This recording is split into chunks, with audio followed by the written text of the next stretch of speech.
minutes until showtime.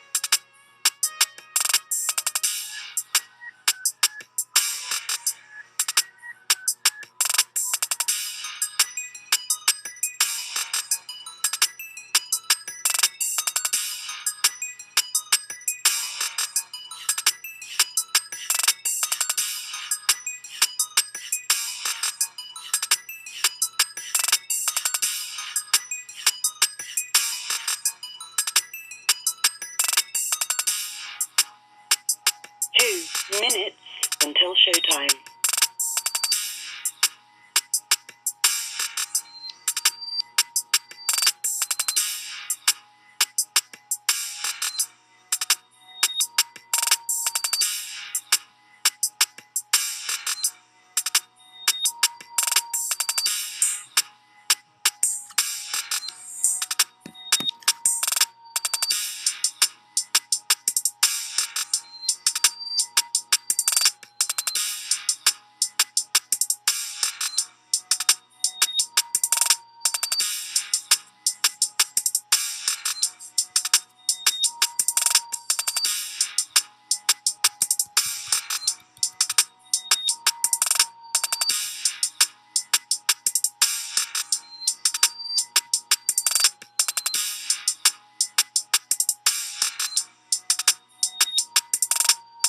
One minute until showtime.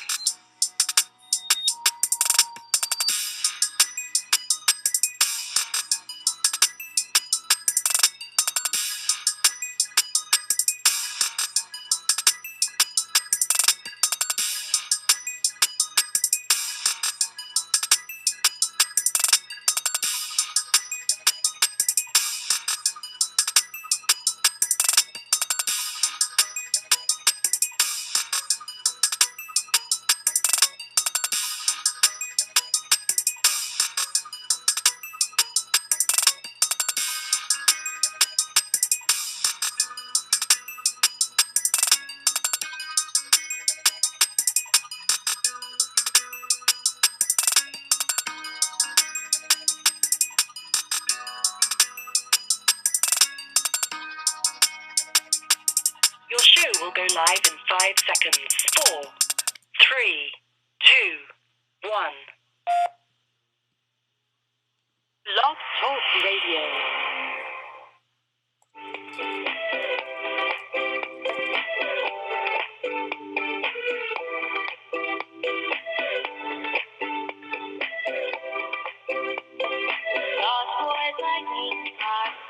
You got to have a concept. You have a great concept. You guys are doing it, man, and it's an honor for me to just be, a small rock, man, in your mountain. I'm gonna pop a top in your honor. Mr. Doc Walker blessed us with his presence and knowledge. We want to welcome in our next special guest, Haley Skarupa. She's a 3-time world champion in women's ice hockey and most recently won Olympic gold with Team USA. The Cap Stadium Series is definitely my favorite, obviously.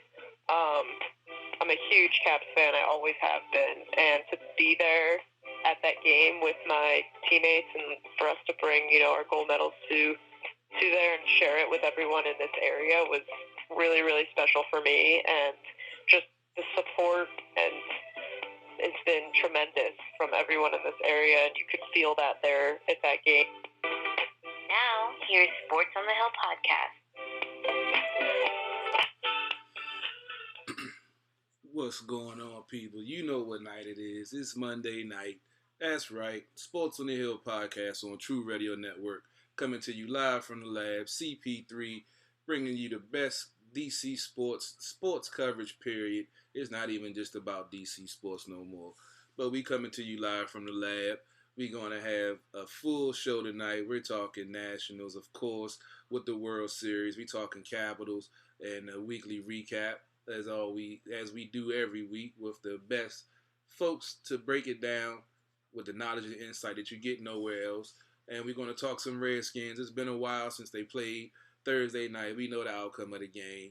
We had some, I wouldn't say breaking news, but we heard some interesting things coming out today at Redskins Park that we definitely want to talk about tonight a little bit earlier. Normally we get in the Redskins around 8 o'clock, but since it's a World Series going on, we're going to get into the Redskins around 7:30. We're going to start off with the Caps, and we're going to dedicate the last hour to Nationals talk and World Series talk, because there's a lot of folks that's already swearing the series is over.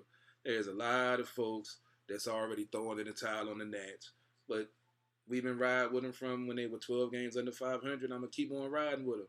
Hey, they got to do it in 7. I still got faith they can do it in 7, but we definitely going to talk about that in the 8 o'clock hour. Hope to have a full panel. We're going to have Brian Brennan. Hopefully Paul, the boxing guy, can call in. Waiting to hear back from him. We already got Anna K on the line talking Capitals, which we're about to get into shortly. But before we go forward, I always got to thank you, the listeners, the contributors, the folks that tune in, the folks that share our stuff, that like our stuff, that watch our videos. We appreciate all that, and we want to thank you for tuning in and making this show what it is and taking it to a new place where it's about to go that y'all don't even know where it's about to go. I know you peeped the new graphics and everything we doing with the video. Trust me, there's so much more coming. We're about to switch some things up. And, yeah, y'all going to get tired of seeing us, but you're going to have to tune in because the coverage is so good you have no choice but to. So, it's all good. Let me check the board and see who we got. Robbie's still trying to get Zach down, so he'll be calling in a little while. But you can always go check out all the shows archived on SportsOTHP.com. All the shows, all our YouTube channels, all of the articles that I write, the Facebook Lives that we do. Check it out. It's great content when you're sitting at work on your lunch break. Check us out. Let the folks know it's some real DC sports out here that's talking real knowledge and real insight and not a whole bunch of opinionated BS that they don't know what they're talking about in the first place. But I'm not going to go there tonight. I'm going to try to keep it a positive show, being that we're have the Nats in a 3-2 hole going to Houston, looking to shock the world and try to win the next 2 and bring home the World Series title, which I predicted they would do, and I'm going to ride with my prediction. But I'm going to go ahead and bring in Anna so we can get this Capitals Talk segment underway. Anna, how are you doing tonight? Oh, I'm doing great. I was hoping that we could talk little baby shark time, but you know what? I feel good about them going to Houston. So, you got to rally behind your team, and there's no reason not to, and I don't want to hear about any DC doubters. Oh, there's a lot of them out there. I've been sitting back watching social media. I haven't really said too much. I just been, saying my thing is not over. The Nats might need to change the scenery. They came home, a lot of distractions with all the, stuff that was going on. The weather was different. So, things changed. The Astros were down to 0-2. They got a day of rest, came up here and won 3 in a row. So there's no reason to think the Nats can't flip it and do the same thing that the Astros did. So that's the way I look at it. But that's just me.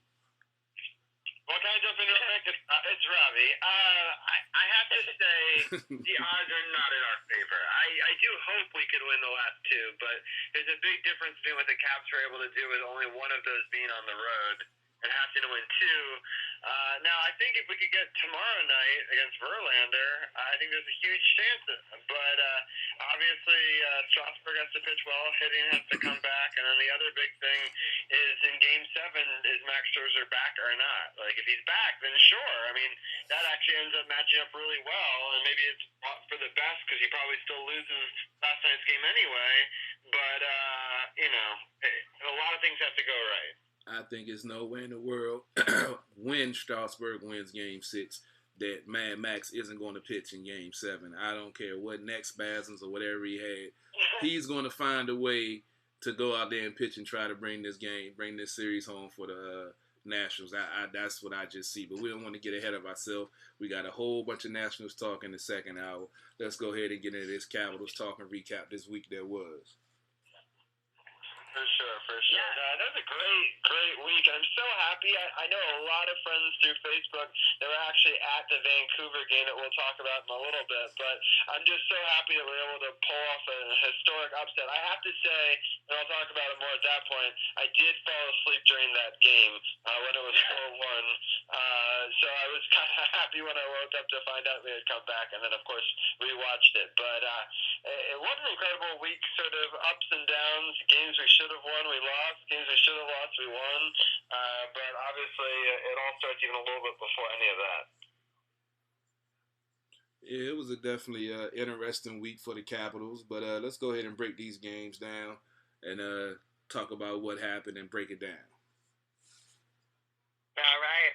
So the Capitals Canadian road trip kicked off last Tuesday in Calgary, and there were no goals in the first. Then 35 seconds into the second, John Carlson scores his fourth with assists by Ovi and Oshie. About 2 minutes later, Stevenson scores his first, and it was unassisted. And the Flames scored twice to tie it up. But at 16:35, the captain scores his seventh with assists by Backstrom and Gudas. The third period has Wilson scoring his fourth of the season, followed by a Carlson empty netter at 18:15.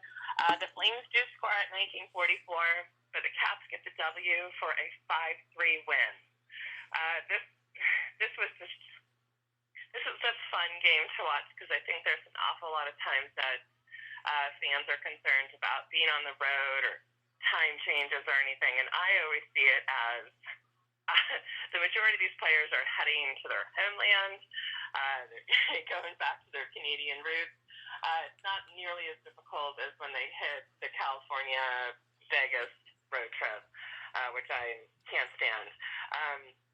But I will say that it was pretty even, shots on goal and face-off, and less penalty minutes, which is the one thing that I seem to be really impressed with so far this season is a lot of times minimized time in the penalty box. And I don't know if that's in the coaching, the players, or a little bit of both, but that's always a win-win for us so that we're not kind of out there making, not us, but the players making stupid mistakes.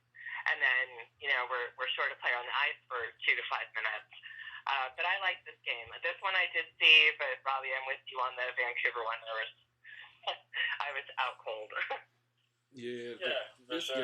This game was interesting, but I like the fact that Carlson is doing so many different things offensively and defensively that he's coming into his own where now everyone's talking about him, and he had 2 goals in this game. And I think Holtby, we were kind of rough on him a couple of weeks ago, looking at him with a 4-1-2 record.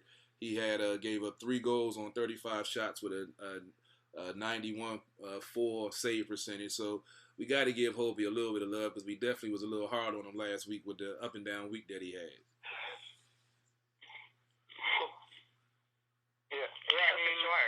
Yeah, I think he played really well. So I'm happy with how the goaltending went in general. I mean, I don't really blame them for getting down so much in the other game. It's just we'll get into that game specifically, but I thought overall I was just very happy with how the Caps performed in a pretty tough stretch. No doubt. So yeah, that Canadian trip is always a tough one, and they still got one more. They got Toronto coming up, but we'll talk about that a little bit later on.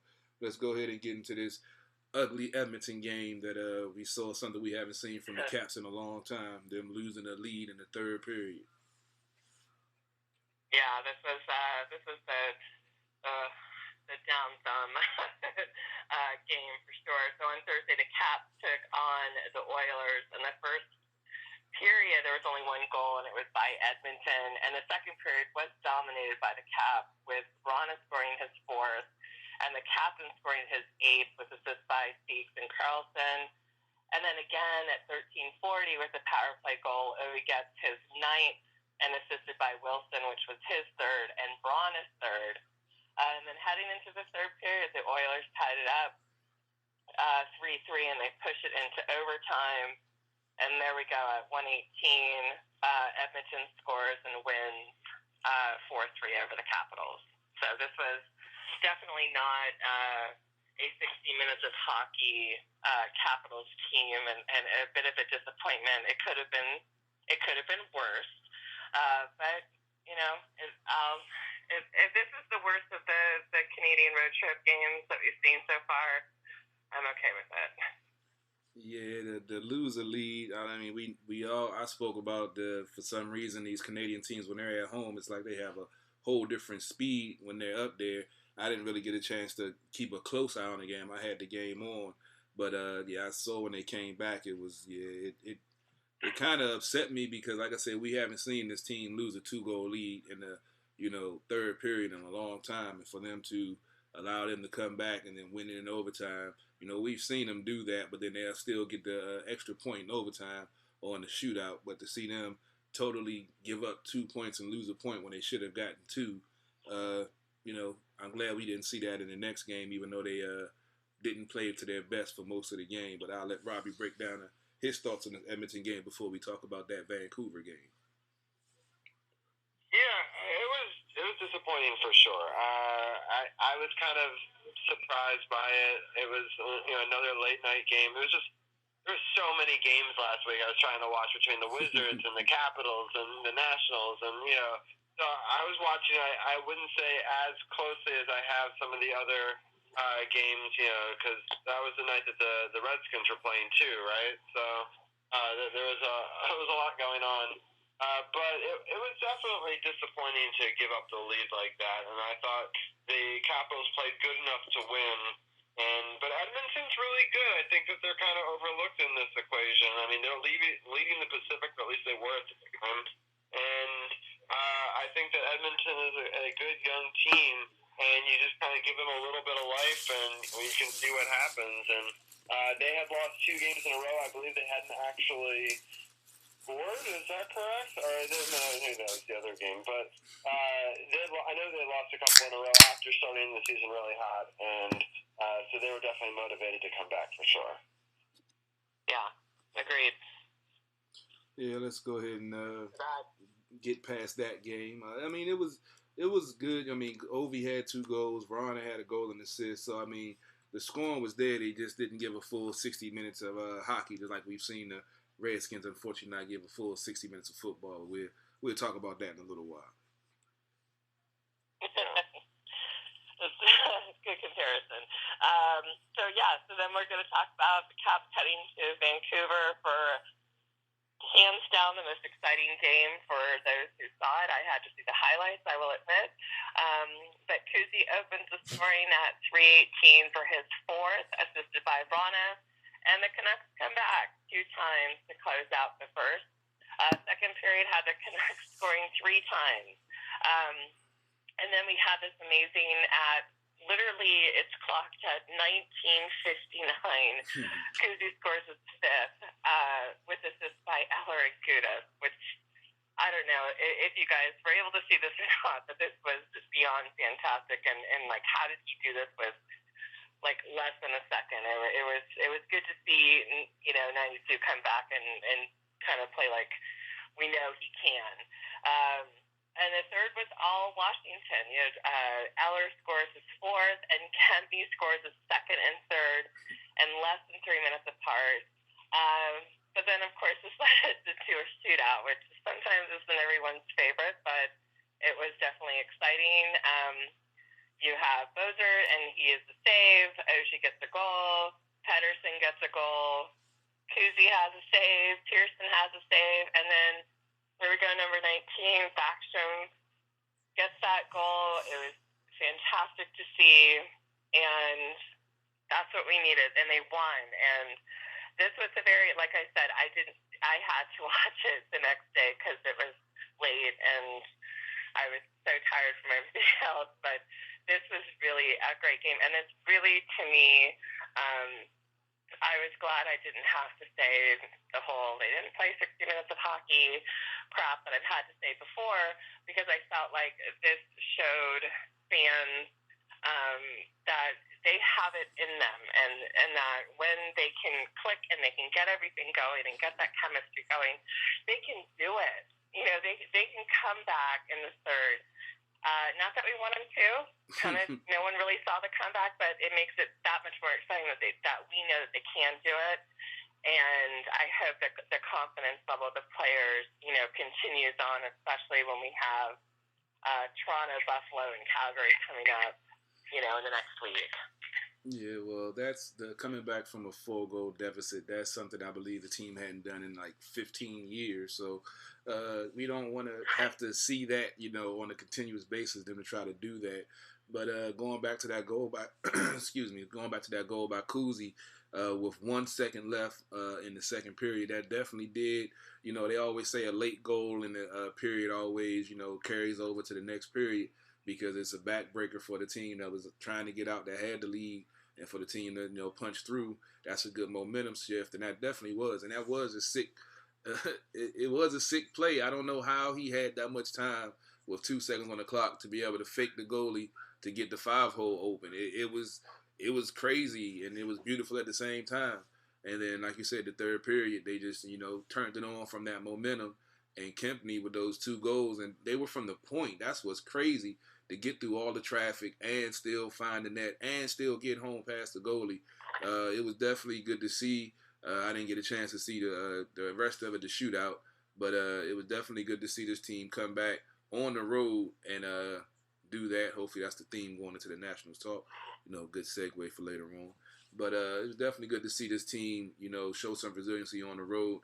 They could have packed it in and started playing, start saving themselves for the next game. But they had 4 days off anyway. So they put a full push on and did what they had to do to get the win, which was good to see, especially with the game before them giving up a 2-goal lead.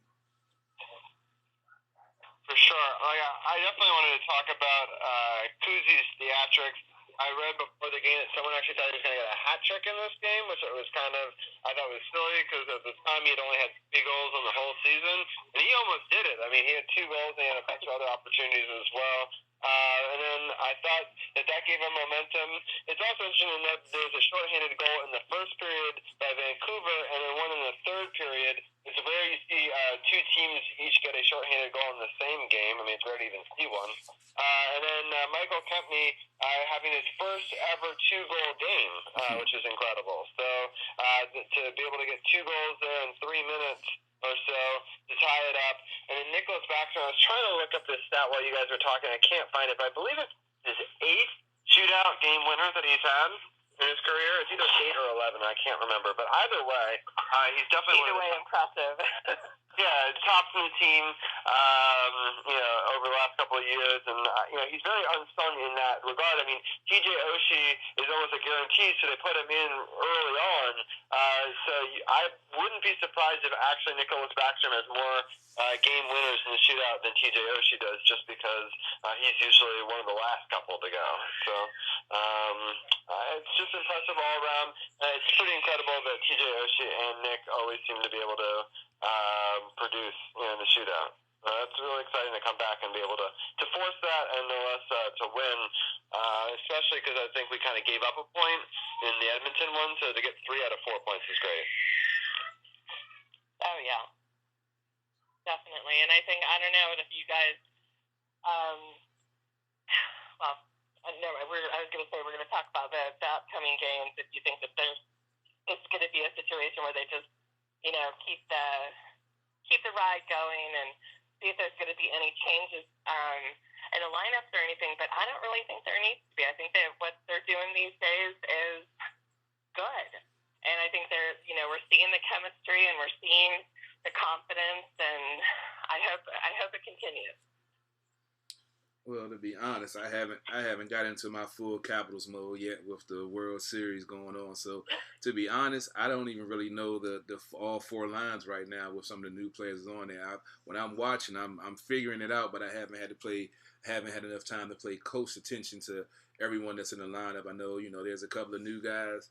I know a couple of the signings we had in the off season, but I haven't had a really chance to study them. But you got Nicky, you got Ovi, you got Oshie. Ron is coming into his own, and it's just good to see, the talent on this team that they've drafted and that they've, developed is playing at such a high level and, looking to push for another Stanley Cup for this franchise. Yeah, they definitely shifted lines about 2 weeks ago, and that helped because they were, having very up and down. I think that they've actually had a pretty good last couple of weeks. I mean, just dating back since last Monday, they were able to put up 5 victories and only 1 loss. 2 Mondays ago. So since the 14th. So that's really good. And they had sort of had a losing streak with Carolina, Dallas, Nashville, but be able to beat Dallas. They lost to Colorado, but then beat Toronto, the Rangers, Chicago, Calgary. They did lose that game to Edmonton that maybe they shouldn't have, but then obviously came back and beat Vancouver in the opposite scenario. It sets up an interesting matchup with Toronto for sure. I would definitely stick with the line that we have. But it should be an interesting game. Toronto's favored in it. It's they think that there's going to be over 6 goals in this game. Toronto obviously is a really good team. They've had a little bit of an up and down start to the season as well. They're right now sitting in 4th place in the Atlantic. They've played 13 games just like the Capitals, and they have 14 points. The Caps right now have 19 points, but right now Florida tied with them. Boston, Buffalo are doing better. Buffalo is actually the number 1, tied for points with us, but played 1 less game, and they have 1 more win than we do. So Buffalo is sort of the surprising team coming out of the Atlantic. It'll be interesting for the Capitals, as you were mentioning, because you start off with that tough game. It's always tough in Toronto, and we also just beat them, so I'm sure they're going to have revenge on their mind. But then after that, on Tuesday, they've got a little bit of a break, and then they play the aforementioned Buffalo Sabres. I like that we've got a couple of days off before we play that, and it's going to be our first game home. So, again, Friday, November 1st at 7 o'clock against Buffalo, who's doing really well. The Capitals have played more games than any other team through the first couple of weeks, and I kind of am happy that this week and a bit of last week, in the sense that we haven't had any games this weekend, it's been a little bit of a downward trend in number of games played. But I think they need that. I think that they were kind of being overworked a little bit due to the NHL scheduling, but obviously every team goes through this with ups and downs. But I'm hopefully thinking that a couple of days off between the Tuesday game and then having Wednesday and Thursday off, and then playing Buffalo on Friday, and then they'll play Calgary again. We just saw Calgary on Sunday. This time it's going to be in Washington. That's going to be a 7 o'clock game as well. So 3 games to look forward to this week. Carol, any thoughts on Buffalo and Calgary or Toronto? Like we talked about, Buffalo's playing well. I had no idea they was playing that well. And, Toronto, we know Austin Matthews and what they do up there. And Calgary, like you said, they just beat them last week 5-3, so they definitely going to want to get back on Capitals home ice. And Florida, we know what Florida is. It's going to be a tight, tough game. It's probably going to be a 1-goal game, but with the team still finding itself and, getting its lines, and everything together, I see a 2-2 week. 3-1 would be great, but I see a 2-2 week. Well, Florida's not until next Thursday, a week from Thursday. So it's just Toronto, Buffalo, Calgary. Oh, okay. Well, 3 games. 2 out of 3 then. Yeah. I had Florida down 2 out of 3. There you go. Yeah. I definitely think we actually have a big gap between Calgary and then going on the road playing 1 game at Florida, and then we actually come back and play Vegas the following Saturday. And the only reason I'm mentioning that is I will be there for that game, as I have now will be at every regular season game versus Vegas, and my dad and I are going together. So hopefully, my dad luck from last year when I went with him continues, and we're able to win that one. But we'll preview that game, the other ones next week, and we'll recap obviously the Buffalo, Calgary, and Toronto games. So definitely an interesting week for the Capitals. I definitely think they can go 2-1. I would like to see at least 4 points for the Caps, for sure. And do you have any thoughts on any of those teams? You know what, I don't. I pretty much feel exactly like you do. I think Toronto's going to give them a run for their money. Want to come back, like you said, for a little revenge matchup. I do think it's going to be they're going to push the Capitals to really show that 60 minutes of hockey. Don't let your guard down, and keep your head in the game. Buffalo, I don't know. They're 9-2-1, so not a team to go into being naive or cocky at all. Go in and they just need to continue what they're doing. I think that I like the Lions the way they are. I like the players that he has on the ice. I'm loving Hathaway. I'm just, there's Gudez, who I never thought I would be able to say that I'm loving his time on the ice, but I truly am. I've got so much respect for this guy. And I just think that they're coming together, and I love, the goalie matchup's been good. Got respect for the goalies across the board, so I think it's going to be, I don't know. I'd like to see them win all 3 games, but I'm going to go 2-1 also. Yeah, it's going to be a really interesting week for sure, and I agree with you. The lines are starting to gel. People were freaking out early on, which I always laugh at. I'm also about this Buffalo team because last year, if we remember, Buffalo started off on a heater. They were really good. Yeah. They didn't even make the playoffs, right? So they were like the opposite of the St. Louis Blues. Like they were number 1, and then they fell to almost, I want to say, last place or one of the bottom teams.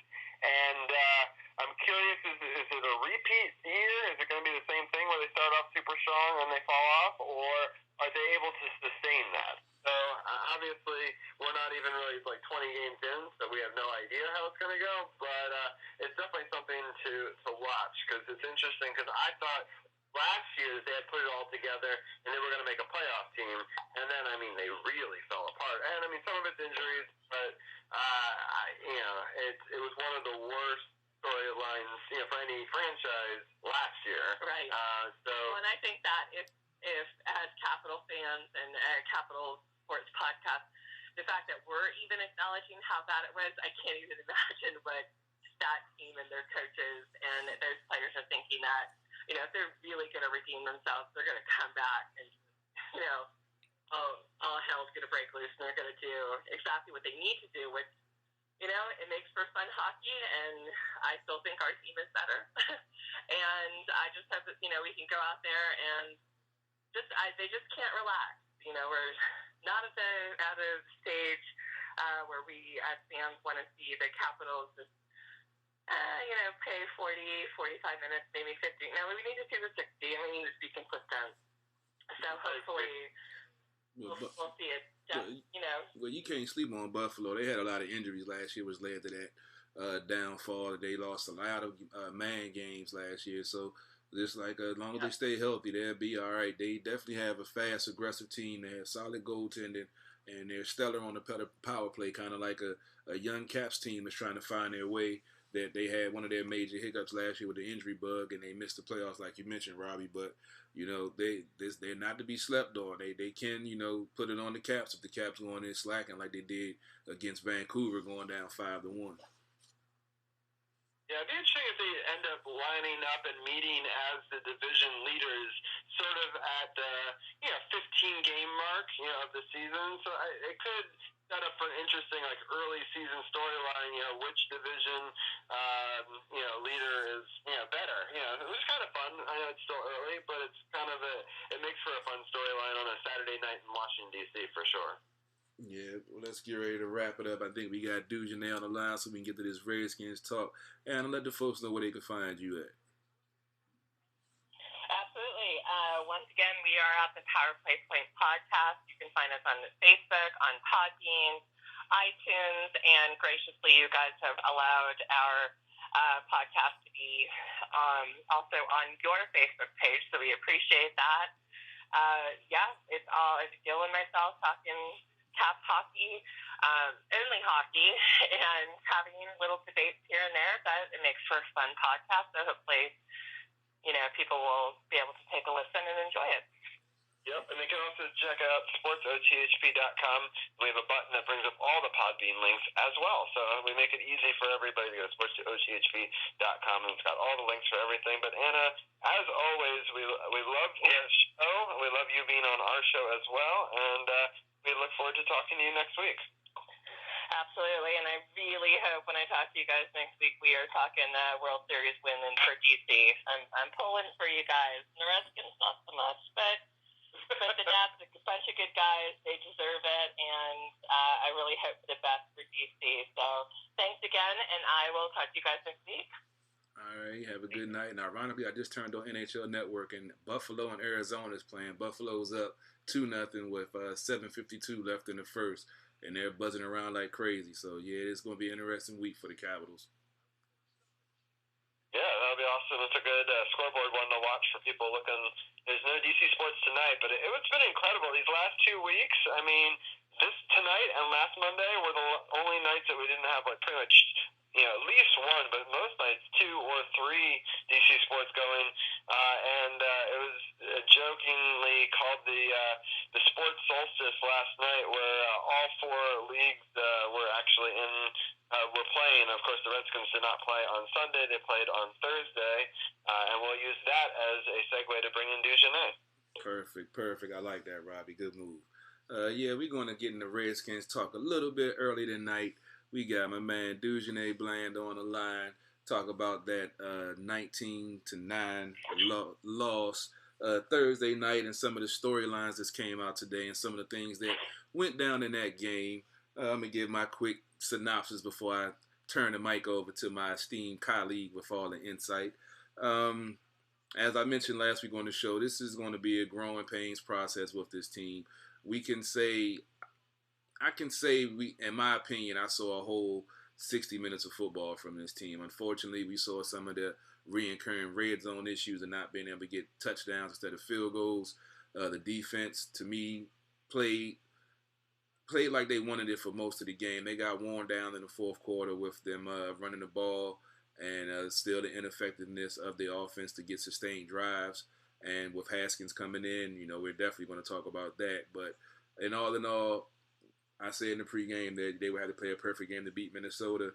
It isn't like Kirk Cousins lit it up. It isn't like one person, tore up the Redskins. It was a team effort. The better team won, and I saw improvement. I know nobody likes more victories, but you're not going to change what we saw, the first 5 weeks in a blink of an eye. It's going to take a couple of weeks. And like I said on the show last week, I feel after the bye week, this team is going to be playing better. Not saying they're going to necessarily get more wins, but you're going to see a better product on the field, and hopefully you will see some wins towards the end of this season. And I'll turn it over to my esteemed colleague Duchesne to get his thoughts on this game from last week. How are you doing tonight, brother? I'm doing good, man. I'm doing good. It's just another week for the Redskins. Same situation. If you're not converting on third downs, then that makes it difficult for you to score. It makes it difficult to sustain drives. Obviously, I think most of the third down efficiencies that came from Minnesota's side really came late in the game, where the defense kind of got put out there a little bit too much, just because the offense couldn't sustain drives, couldn't keep things going. So put them in a bad predicament. And they turned the ball over twice. So anytime you turn the ball over, it's not good. When you turn it over 2 times, you're probably less likely to win the ball game. But I think I'm with you, Carol. Each and every week under Callahan, you see a level of improvement. At this point, with the way things have gone, whether you want to look at injuries, you want to look at some of the growing pains on the offensive line, the penalties.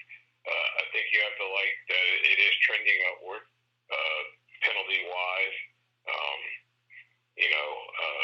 Even with the play of the offensive line, and I know people will talk about the offensive line in that game in the second half, especially when Haskins was in. I think it's just a difficult situation, and it really speaks to the situation that the Redskins are in at quarterback, trying to teeter-totter between 2 guys and trying to keep one out as long as they possibly can.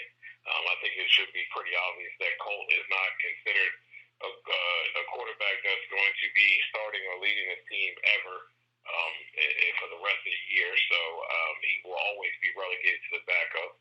And now it's just a matter of, with this ready, not ready stuff, which I think is absolute garbage.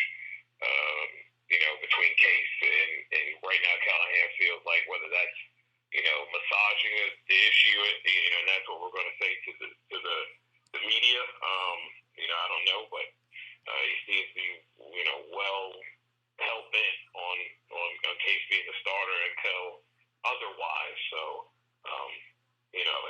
it's difficult for an offensive line going between two quarterbacks. Different cadence, different things that those guys like to do, and that can cause a little discombobulation. And if one guy doesn't, for various reasons, and I'm not knocking him for not knowing the protections, but if he's not prepared because it's 2 times here where it seems that the Redskins weren't prepared to put him in.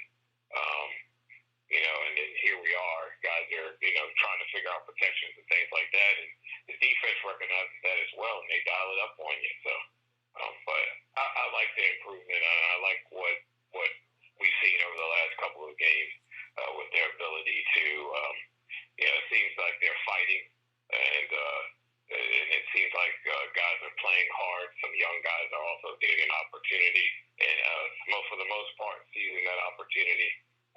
Just consistency, and I think that's consistency comes to mind because it seems like that's been a going word for several years with this team, and I think it can even date back to the Shanahans after 2012. It's just consistency has been an issue with this team, and I understand there's other circumstances that prevent them from being consistent, but at least on one side of the ball on defense, they should be consistent. So as they continue to grow and continue to get after it, I think we'll see continued improvement. Will that result in the wins, like you said? I don't know, but at this point, I don't think it really matters. The bottom line is you're 1-7, and you're not going to win the division at all. Probably, and more than likely, unless somebody takes harder than you do, you're not smelling the playoffs because there's no really guarantee they're going to win another game. So, it's just this is where we're at, and just have to be, happy that it hasn't been a complete dumpster fire, a la the Dolphins. Yeah, we luckily we're not on that level, but like you mentioned, consistency. They've been consistently inconsistent over the last few years, and hopefully we can get some type of consistency from this team on some type of level, because that's the number one thing. You have to have, well, not number one, that's up there in the top 5. You have to have an identity. You have to, not get dumb penalties and know how to work as a team and be where you're supposed to be and do what you're supposed to do. But, yeah, that's definitely a key to being a winning team, is being consistent no matter what the situation is, no matter what the down and distance. You're going to execute and play well and not go out there and get 2 and 3 back-to-back penalties, because you're not prepared or you're not focused or you're not doing what you're supposed to do. But there's going to be steady improvement. What did you see from AP in this game? I felt like they could have fed him, a longer time, but I think that his ankle started bothering him more than he wanted to let on, because the game was still in reach for a while. They just couldn't get it in, to the end zone. There was some questionable calls, as always, in the Redskins game. But what did you take away from AP before we break down Haskins and more of this Case Keenum Haskins situation? There's calls we're not going to like, and I give O'Connell the benefit of the doubt, being that really this is finally been put in his hands to be able to call the game. He's learning the flow, the ebbs and flows of the game, and where to do stuff and sometimes where not to do stuff. Don't outsmart yourself, so to speak. I like what they did with AP. It was working, and I tweeted it out to you during the game. Right from the jump, man, you just go right after them, and that opens up the passing game. Unfortunately, you've got a quarterback that can't seem to hit anybody in the passing game. That's been the biggest problem. Now, there's things that have been said. Case is dealing with a hand, a shoulder, an ankle. This guy's that banged up. There's opportunities that are missed and left on the field because of that. And I can, we've said this for 3 straight weeks, man. I mean, I can, at the very worst, or at the very least, I can have Haskins or McCoy do the exact same thing Case is doing. Like, I don't need this guy out here being almost basically giving the ball to the opponent because it's very apparent he can't hold on to it in the pocket. He's fumbleitis, and he's starting to get in that realm of really giving it to the other team, and it's almost borderline worse than Rex Grossman. So.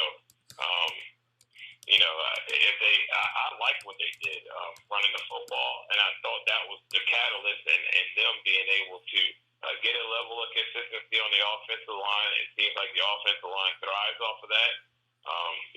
We've had some years here where they could pass to set up the run. This offense isn't necessarily like that, and I think they like to be physical, and that's apparent. And you saw that with AP's running style. And that played well, and when they did call the passing plays, you just have to hit those, man.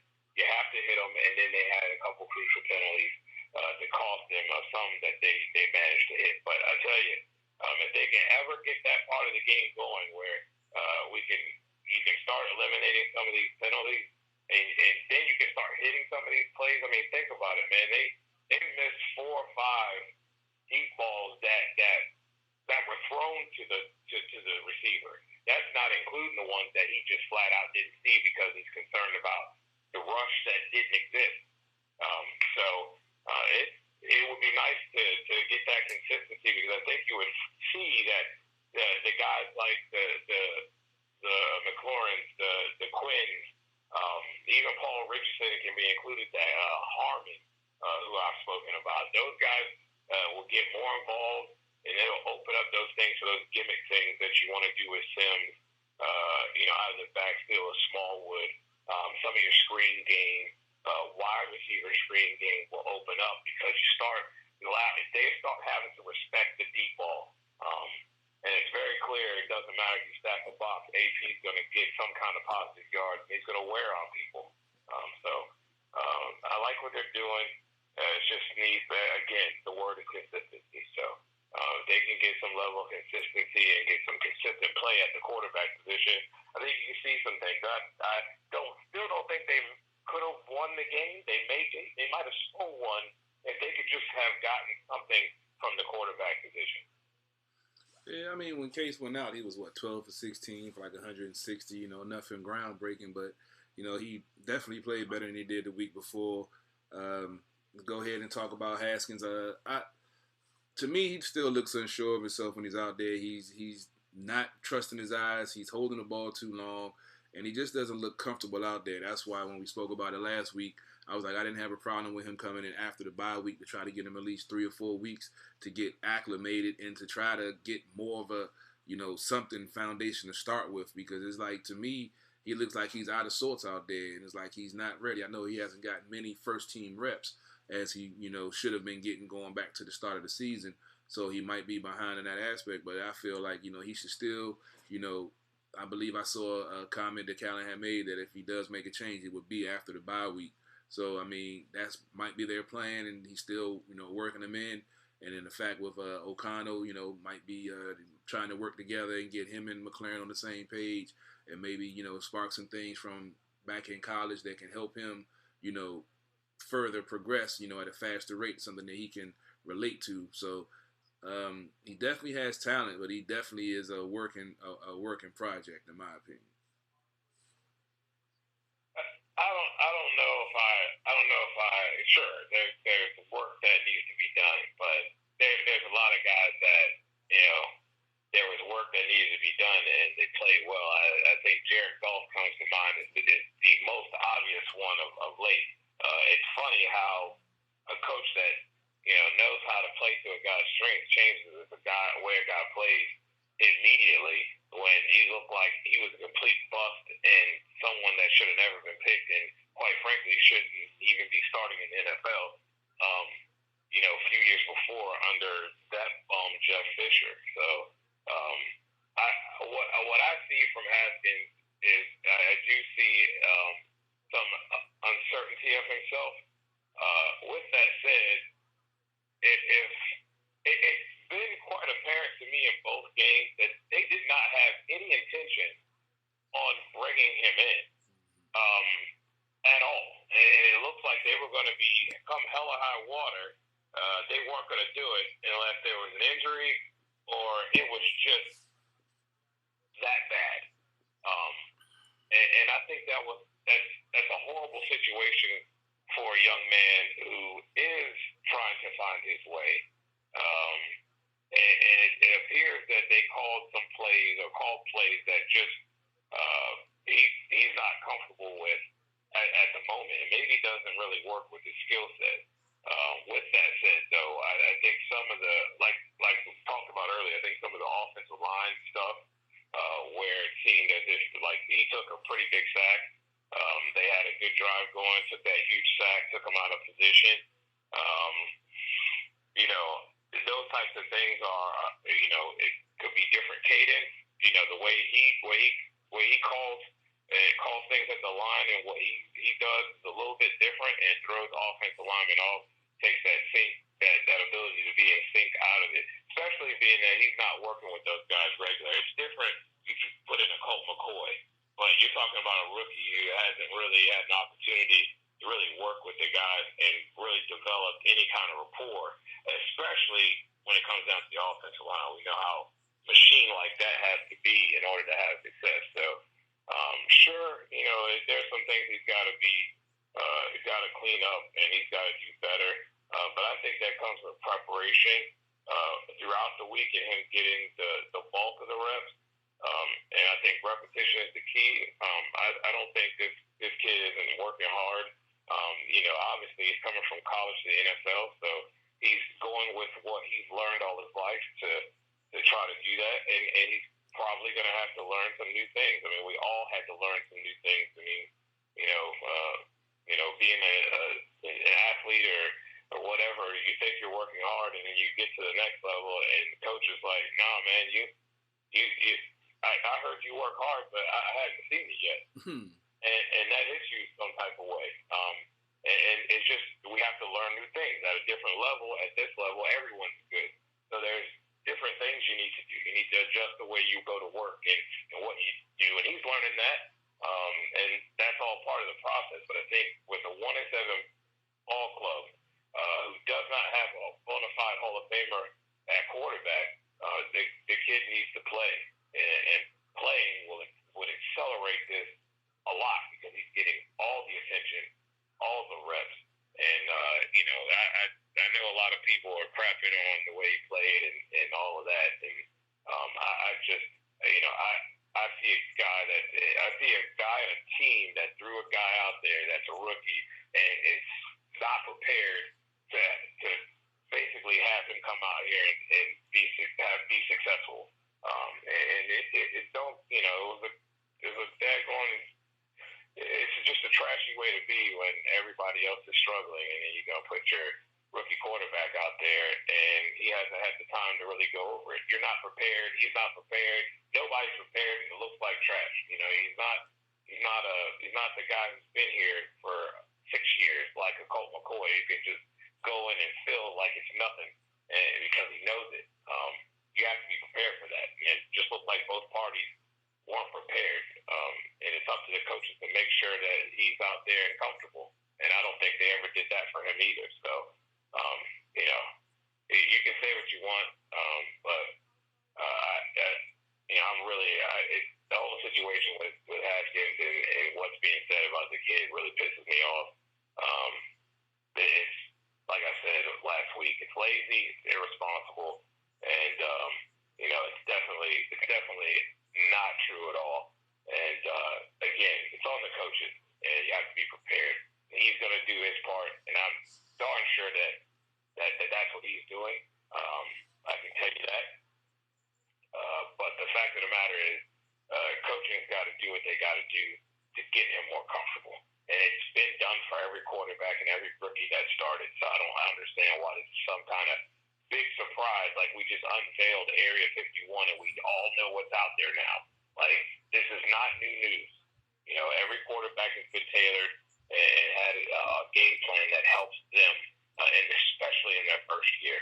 So, they just have to do what they have to do and stop acting like, this is a 7-1 ball club that lost their quarterback in the hunt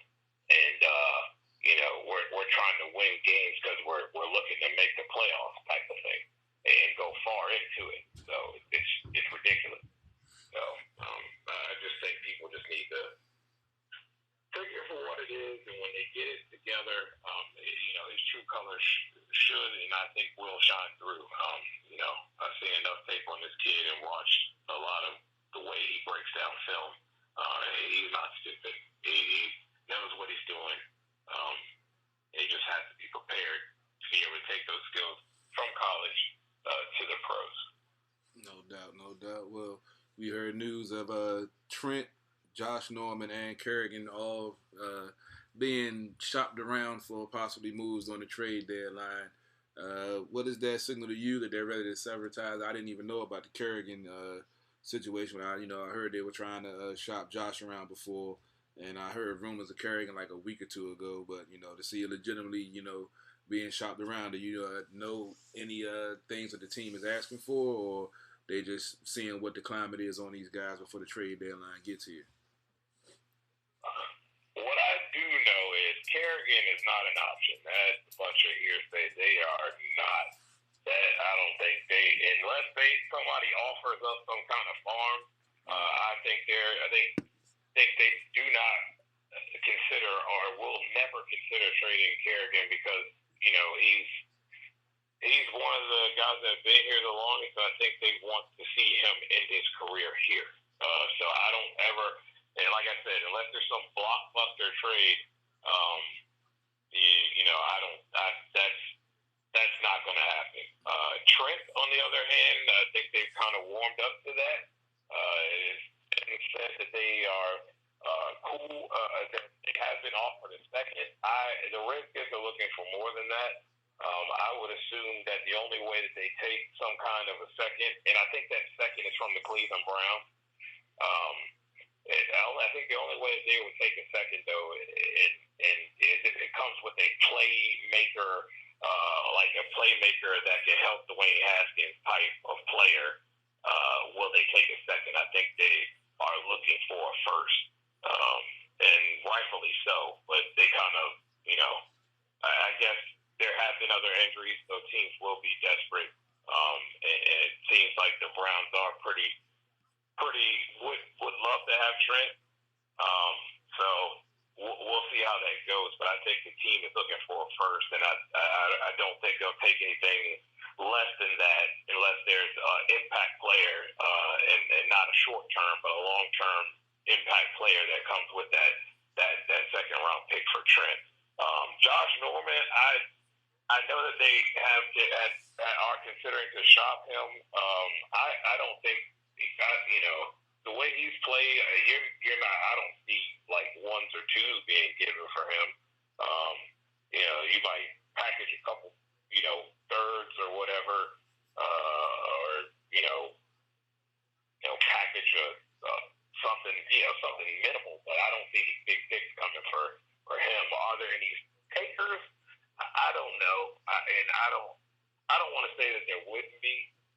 Because I think there are teams that fit his skill set better. I don't think Norman is bad because I don't think he's bad because he can't play. I just think that in this particular system, I don't think that this system fits him what he does best. And some of the things they ask him to do, I don't think are his best skill sets. But I don't expect any 1 and 2s for him though. But to be honest with you, out of all three of those guys, to me, if I'm the front office, all three of those guys are tradable. I hate to say that because Kerrigan's been, a good guy, and when you think of the Redskins, if you're, 32 and under, I guess, you think of Ryan Kerrigan, and he's done a lot for the franchise, and big face in the community, but this is a business, and right now, they could use a collection of picks or whatever for a few of the guys that are worth something, because at the end of the day, there's really not that many players on this team that people are going to be clamoring over at the moment. With a lot of potential on the team, of course, a lot of young talent. As far as the tradable guys that you would want to unload, there are very many of those that are going to generate high picks. And if it was me, I'd shop all three of them, and I would work really hard to find suitable trade value so that I could get more picks for this upcoming year. Because you need more bodies, young bodies, to rebuild this team and get it to where you want it to go. And I think that would help. But I'm not the GM, so good for you guys. Real quickly, I just wanted to jump in and say I'd be so sad if Kerrigan gets traded, mostly because he's my favorite Redskin player currently, and the one jersey I wear for game day every day. But I do agree that you got to get something for some of these great assets. But it would be sad because, defensively, he's put it all on the field for us for so many years. Been our best player through so many up and down seasons, and it'd be tough for me to see him on any other team. And I agree with you, Robbie. I'd hate to see that too. He's been he should be a lifer here in Washington, in my opinion. And I understand that sentiment with the fans, but that's the reporter / GM in me. That's not something that's easy, but a lot of teams, that's what separates the. Sometimes you can do that, like a Ray Lewis, something like that, and maybe Kerrigan is that guy. But when you're looking at this team isn't, the Ravens or the Patriots, where they can let guys go like Willie McGinnis or whatever in their years, after they are up in age and allow and say, hey man, we're not going to necessarily bring you back, but you can sure enough go play somewhere else. Someone in those brackets of where they really haven't shown a big diminish in their skills, but when the clock is ticking for a guy, and those teams have done a great job of unloading guys when obviously you need more pieces or whatever, and it's not a matter of no loyalty, but it is a business, and they're in the business of winning championships, and if you need younger pieces to help to get you where you need to go. Sometimes those older guys are unfortunately sacrificial lambs, especially if they're not willing to come down and take a pay cut because they have personal pride and feelings too. So, and I don't blame them for that. But teams have to do what they have to do for teams, and players have to do what they have to do for themselves. And that's kind of why I hear a lot of people complaining about the players kind of forcing their way or forcing their hand like the NBA, but. You know what? It's all a business, and at this point, those players are also their bodies are businesses, and they have to do what's best for them. So, when you hear about some of the things that the NFL does as far as fines and dumb stuff like that, it's almost, I'm not going to go there with that, but it's a dictatorship in a way, and it's nice to see that the players also have a say because. At the end of the day, that team, no matter what, there really isn't any loyalty. Everybody has a price, and they'll send you out of here in no time. So,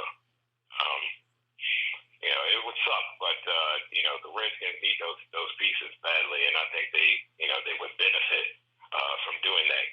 Give those guys an opportunity to get something they may have been chasing after, and finish their career out, and it doesn't leave you with a guy that really.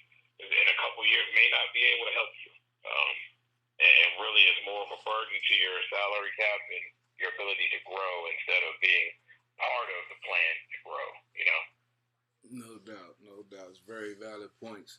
But I had up on the Facebook Live feed if you're checking it out. I got the stats from Buffalo and the Redskins. They play next week. We'll definitely break that game down next week, and I'll be doing a pregame show from down Martini's, 725 Katy Drive, Fort Washington, Maryland. They have an NFL game there tonight. They get ready to kick off in the Dolphins-Steelers game if you really want to watch it. I know most folks probably won't. But we'll be doing a pregame live from down there on Sunday, as always. And this week we'll supposed to have a special fantasy football segment for all of you fantasy football guys. So make sure you tune in because we'll be breaking down fantasy football and some more. Dude, Janae, let the folks know where they can find you at before you get up out of here and we start talking about some World Series stuff. You can find everything at SportsJourney.com.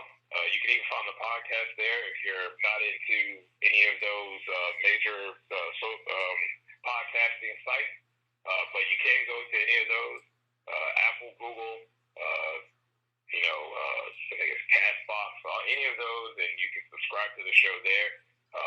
But it's an easy listen and easy to find. If you just go to the site, you'll find the written work there. You'll find the podcast there as well. And we'll have some new ones up this week. Talk a little bit of NFL and a little NBA as well. Sounds good. Sounds good. Appreciate you taking the time as always. I'll talk to you later on. I'll let you try to enjoy this Monday Night Football game if you're going to even try to watch it. I don't know if you're even going to try to watch it. I'm not going to watch it. I'm going to sit back and watch Raw. Oh, matter of fact, yeah, it is Monday night. I guess I might flip that on also because, yeah, it's Steelers Dolphins game. I actually saw a post on Facebook. They said that actually the first time in the Monday Night Football history that a preseason game would be played on Week 8 on Monday Night Football. That's hilarious. Watching Raw. No interest in watching that game at all. Yeah, that's going to be the tank. We thought the Redskins, Dolphins was the Tank Bowl. This might be the Tank Bowl 2 right here. Yes. Awful. All right, man. I'm going to let you get up out of here. We about to take a quick music break and get into some World Series talk. I see we got Brian Brennan on the line already. Anxious to talk some baseball. So, dude, I appreciate your time, man. Holler at you later on, bro. All right, brother. Later. Are we going to talk Wizards after the... Oh, yeah, I forgot Wizards talk. Go ahead, Robbie. Break it down with the Wizards, man. My bad. I forgot we was going to recap the scores real quick. No problem. We're going to do a much more extended Wizards talk starting next week or the following week, but we'll have the group back on together. We'll definitely break down games more in detail. But overall, I actually thought the Wizards played pretty well this week. Now, of course, they are like the second or third storyline or maybe even fourth storyline in D.C. this week. But the first game against Dallas was an interesting back-and-forth affair. I actually thought that Dallas would dominate the game more, and for most of the game they did, but Washington in the fourth quarter was able to put up 32 points to their 17 points to make it close. At that point, it was 108 to 100. But it was a 7-point game with about a minute and a half left, and Bradley Beal actually got ejected for waving, which is very interesting. People have to go back and see what I mean. I thought it was kind of a bad call for a double technical, but he had 19 points. Bryant had 11 rebounds. Beal had 9 assists as well. Overall, I thought that the Wizards played well in Dallas. Then they continued their road swing in Game 2 against Oklahoma City, sort of a new-look Oklahoma City, if you will, now led by Chris Paul. And I thought the Wizards played fantastic in this game. Bryant put in 31 minutes with 21 points. Rui Hachimura had 19 points on 34 minutes, 8 for 20 shooting. He was 0 for 4 for 3, but I was able to get 5 rebounds. Bradley Beal in 34 minutes put 17 points. And then, just the bench contributed a little bit, and just overall they were able to get a 97-85 victory. I thought Chris Paul played particularly bad. 30 minutes, only 3 for 9 with 6 points. So I was kind of surprised by that. And for them, Shea Alexander, he was like the big storyline for them. He had 28 points to even keep it close. But overall, the Wizards played well. They led from the first quarter on, and it kind of got to be an ugly game towards the end, but able to hold on for that victory. And in the third game, they played in San Antonio, where they almost always lose. In fact, they have lost there for a bunch of years. I believe the 90s was the last time when David Robinson was playing for the Spurs. I think it was the last time, and that was a shocking upset. That was the last time the Bullets/Wizards were able to beat them in San Antonio. I'll actually be going to the rematch of this game next month with my dad. San Antonio led 30-26 after the first, and then 30-34. The Wizards were able to outscore them to have it be a tie score at 56. Is that right? No, wait, that's not right. The tie high score at 60 at halftime, and then San Antonio had a 2-point lead after the third, and then it was 32-32 in the fourth. So again, they only lost by 2 points. It was really close. They had an opportunity at the end. Bradley Beal played very well, 25 points. Rui Hachimura had 8 rebounds. Beal had 11 assists as well. But just overall, I think that they're playing pretty well. I mean, it's a tough first 3 games of the season. They come home to play another tough opponent on Wednesday, October 30th against Houston. That'll be an 8 o'clock game. That game will be on locally shown. And, so, I mean, there'll be a game against Minnesota as well next week. And then next Monday, November 4th, we'll have a live game versus Detroit that we'll talk about. So it was, that's my quote-unquote quick recap of the first week. But I just wanted to get all the stats and figures in just to prove that we do talk Wizards as well. Yeah, that quick roundup, Robbie. Good gracious, I learned more than that quick roundup than I normally do in a regular round table. You filled in a lot of information there, so hopefully they can get it together.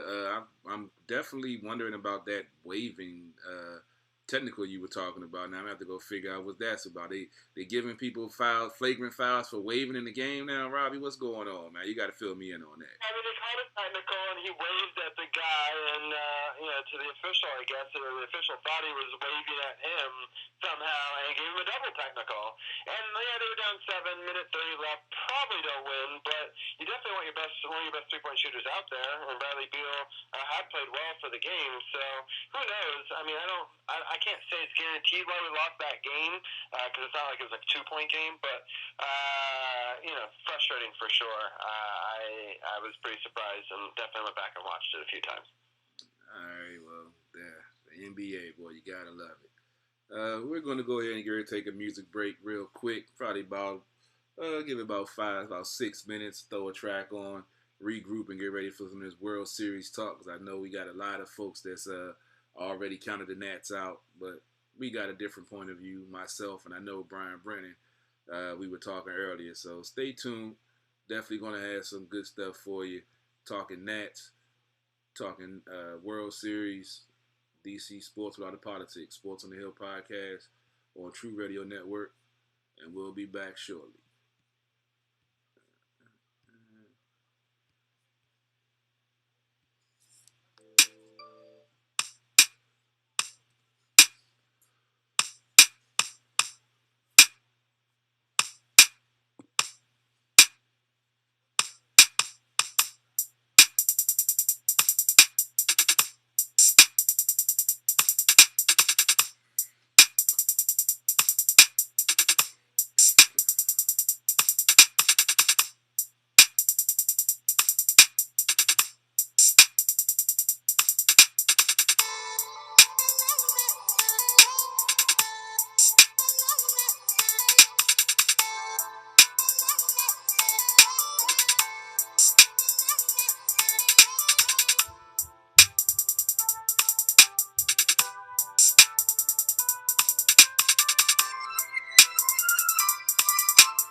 And we're back, live from the lab, CP3, coming to you talking Nationals, talking World Series. We got Brian Brennan on the line. We got Robbie G on the line. We're going to talk about this improbable comeback so far by the Houston Astros, taking a commanding 3-2 lead after the Nats came home with a 2-0 lead on the Astros in their own home park, and came home and only put up 3 runs in 3 games after they put up 17 runs in 2 games. And the pitching didn't satisfy to the way it did in the first 2 games. I believe the weather played a part in that. It was colder. Sanchez didn't have eat his best stuff. I mentioned how well he pitched, in 50-degree games, but I think that 2 weeks off between him pitching kind of threw him off. We mentioned that about Tanner Roark a few years ago with being a location guy when you have them days off in between starts. When you've gotten a good groove, it kind of throws you off. And not saying that he was bad, but he wasn't what we saw in the first 2 games that he pitched when he was on regular rest and everything. The offense, I felt like they were chasing pitches. They were not being as disciplined as they were on the road. They were, especially the high fastball, they were chasing that. Even the good hitters like Howie and Rendon were chasing that high fastball all for some reason at home. When they were down in Houston, I didn't see them chasing that once. But I don't know if it was a distraction of being home and, all the fans, with all the pro-Nat stuff. That's something that really gets me. We've been covering this team all season, and, folks who cover the Nats, they take their pot shots when they were down, and then when they started playing better, they were still taking their pot shots. But as soon as they make the World Series, you see wall-to-wall coverage, them out of the stadium, them at the bars, them doing this. It kind of, I guess to me, it was kind of fitting that they lost all 3 games with all of the hype that was manufactured by these folks that weren't covering the team, kind of like the Mystics and how we were covering them before they won the championship, and all of a sudden everyone wants to cover them in the local media.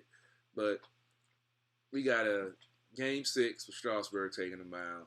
I have full confidence that he'll be able to continue the way he's been pitching and shut down their offense, and hopefully the Nats will get their timing and patience back and can get some things going against this Houston team, who is definitely riding high right now after winning 3 games in a row at Nats Park. But my final note before I pass it over to Robbie, just like Houston was able to get on a plane and regroup and come up here and win 3, the Nats can turn around and do the same thing, get on the plane, regroup, and go down there and take 2 and win the World Series on their home field. It's been done before, and it can happen again. Robbie, before we bring Brian in, I'll let you get your not so optimistic view out there so we can sandwich it around 2 pessimistic views and try to balance it out. Yeah, I used to call it a shit sandwich, right? So I'll be the shit because I'm not as optimistic. Mostly because winning 4 road games in one World Series has never happened before, and no time in World Series history has the 7 games all been won by the road team. And we could just hope for this to be the worst World Series for home fans ever. I mean, that's what we got to hope for now. And so that's obviously an interesting thing to root for. People spending thousands of dollars and being very disappointed.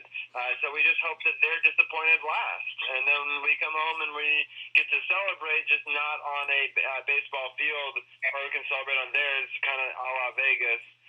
But it's hard. It's really, there's a lot of factors in this, right? So obviously Strasburg can pitch a gem.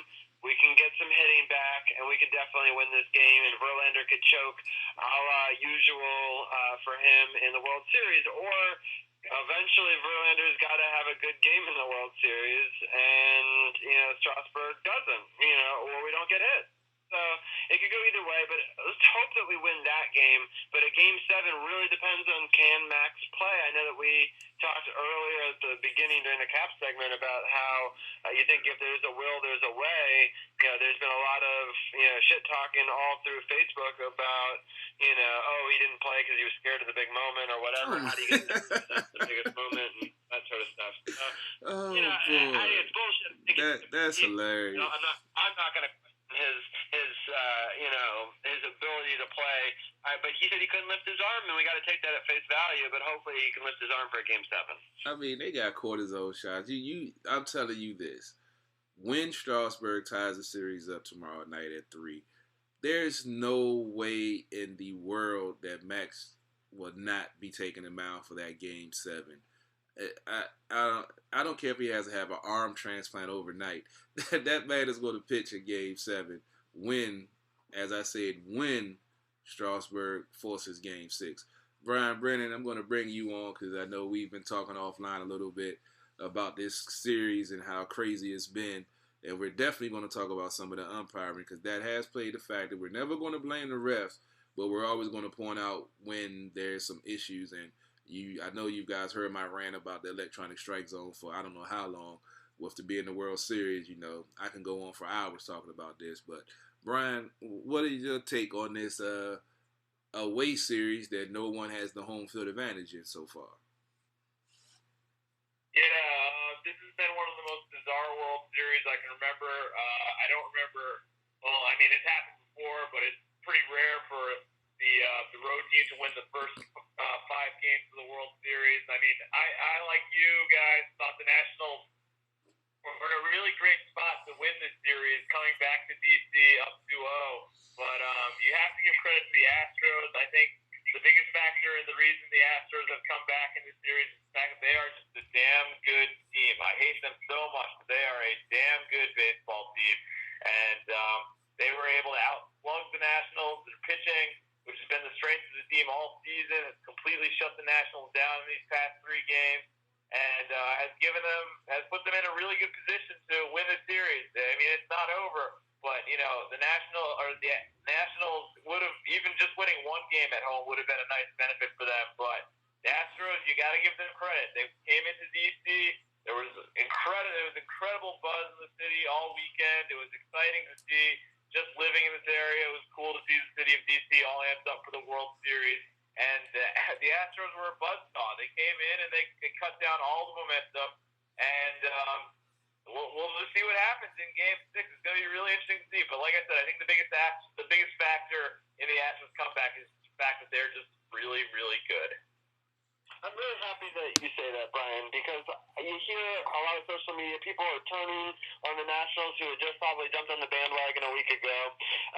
But they're basically saying the Nationals look terrible. The Nationals look terrible. But in baseball, with really good pitching, they make a decent hitting team look bad. It doesn't mean that they've suddenly become bad hitters. It just means that the pitchers are throwing gas and they're throwing their stuff again. And these are the two of the greatest pitchers in the American League all season. They were able to beat them the first 2 games. Now those pitchers had a chance to make adjustments. The chance of you beating both of them twice is difficult. And I think that it's overlooked so easily. And it's easy to be like, oh, the Nationals, they choked in front of their home fan. Or, oh, the Nationals, what a disservice to the fans. They're spending all this money and they're not even trying. There's all these narratives from these groups that have gained a lot of traction by backing the Nationals the last 2 weeks. We've been here talking about them for months, but at the same time, it's just frustrating because we got to give credit to Houston. Houston is a great team. They were the best team in the American League all season. They had some of the best pitching and hitting, and they won it all just a couple of years ago. So they've been here before, and so they're very resilient. And but definitely the Nationals have a chance. But I hate this narrative that suddenly the Nationals became terrible again, and that they're just like the 13-31 start club or whatever, and that they've regressed back to that. It's not about that, and that people should be proud of where they've gotten. The fact that we're talking about the World Series on a show this many weeks later is a testament to how incredible they've been in this run. And we got to see 16, maybe 17 games that, just a couple months ago we didn't even think we were going to get to see any playoff games. So it's frustrating, and I'm happy to hear, as somebody who's dealt with them from another fan base, multiple times, that the Astros are good. It's not about the Nationals being bad. Exactly. They won 107 games, man. I mean, they're a talented team. I wanted I wanted the Nats to take care of it in 5, maybe even I thought sweep, but I didn't know that they would. I didn't watch the Astros like that, so I didn't know they were as good as that. advertised that they would be able to, get those at bats and do the things that they did. So, but we've also seen this team do that also. So I think that flight down there, they rejuvenated, got themselves together. And we've talked about playing on the road, especially with the Redskins, and how they don't really have a home field advantage, and how more relaxing it is to play on the road because you don't have to hear all the negative stuff that well, you're going to hear the negative stuff, but you don't like to hear it at home. So I think that this team is going to be fine. I still think they can take this thing home in 7 and, celebrate on the Astros field just like we saw the Capitals celebrate on the Vegas ice. I hope you guys are right. This run is, as I was talking about before, it's been one of the most remarkable things I've witnessed. I mean, it's right up there with the 2018 Capitals, but I was hearing a lot of sad things on the radio on my way home, such as, unless they win this thing, this will be easily forgotten. And, that it's basically you got to win the championship or no one's going to really look at it as fondly. They're just going to see the collapse, and they're just going to focus on the negative. And I hope, regardless of what happens here in these last 2 games, that people can see that, this is a team that people didn't expect to be here, and they did. And then they were able to defeat an amazing Dodgers team and able to sweep a Cardinals team and, I'm able to win the first 2 games in Houston, able to take those 2 aces and be able to beat them twice in a row, which had not happened the whole season. I mean, there's so many positive things to talk about regardless of how the last 2 games go, but it's frustrating to watch all these fans just immediately turn on them. And me thinking that they're not going to win the last 2 games doesn't make me less of a fan or less sitting here rooting for them. I mean, Brian Brennan can attest that I sit there in agony most nights watching this team. But, it doesn't really matter about who I think is going to win. It's that I've been impressed by the run that the Nationals have been put into it. And that's the take-home message that I need Nats fans to have. And to also still believe, I'm happy that you guys can, tell me all these good things and remind me that there's still hope for the Nationals, and that's why they play the games. Because, most people before the series started were thinking, oh man, the Astros are just going to wipe the floor with them and maybe beat them in 5. So the fact that it's even at a Game 6 with an opportunity to have potentially your 2 aces on the mound for the last 2 games, if you were told that at the beginning of the season, you would have a chance at a Game 6 and Game 7 with your 2 aces just down 1 game, every single Nationals fan should take that.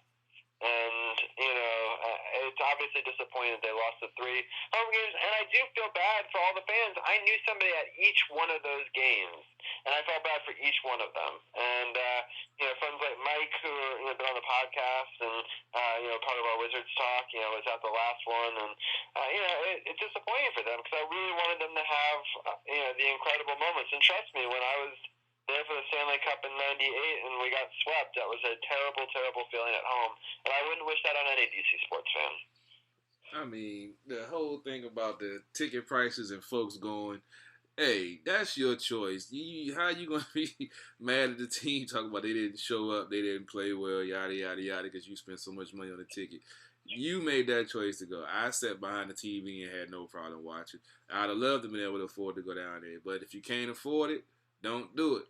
The old saying goes, it ain't tricking if you got it. If you ain't got it, don't trick. Simple as that. I agree, but I still feel bad for all those diehard fans. I mean, there are fans out there I heard on the radio that bought a ticket to every single home game through the entire playoffs. I can't even imagine what that must have cost them. But, they got to get an incredible run. They got to see a bunch of home games and a bunch of really good ones at that. Unfortunately, the last 3 ones were not so great. Yeah, but it's definitely not over. I just want to say from a New York perspective that I've been really impressed with the fan support in DC, with the Nationals. It really reminds me of the Capitals 2 years ago. Just great support from DC, and even at all 3 games, even though the Nationals lost those games, the atmosphere was absolutely electric in the stadium.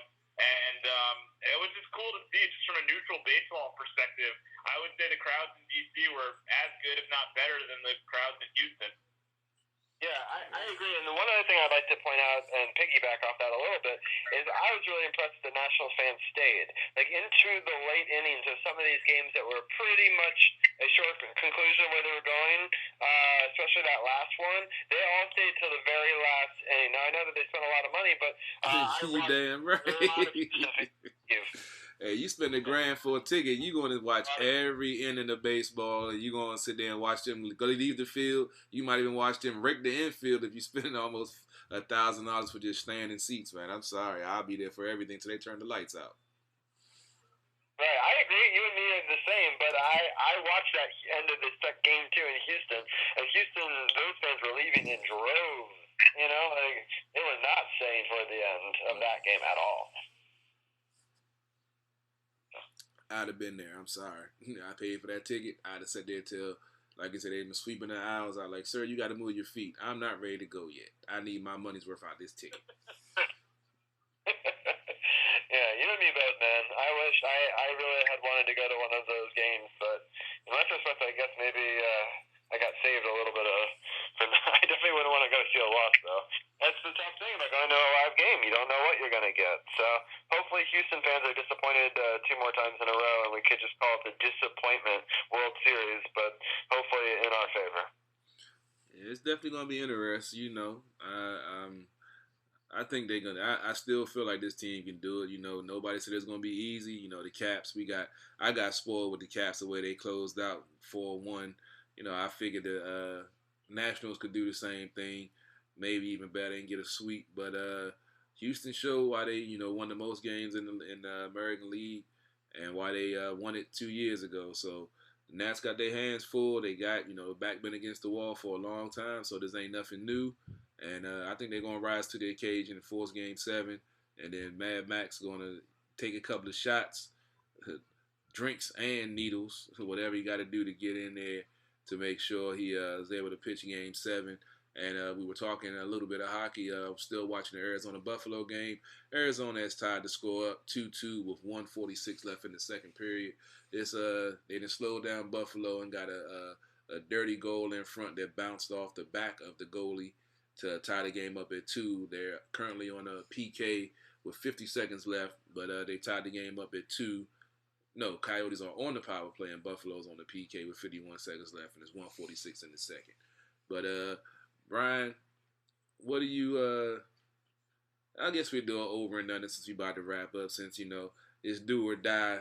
This Friday, this is the last Nets episode that we can talk about the series. Next week, we'll be talking about the win or the loss or whatever happens.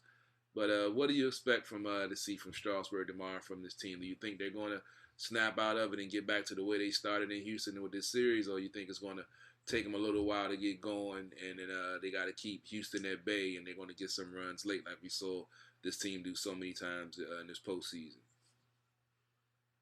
Yeah, this is going to be obviously the biggest game of the national season, and I think they've got the right guy on the mound for it.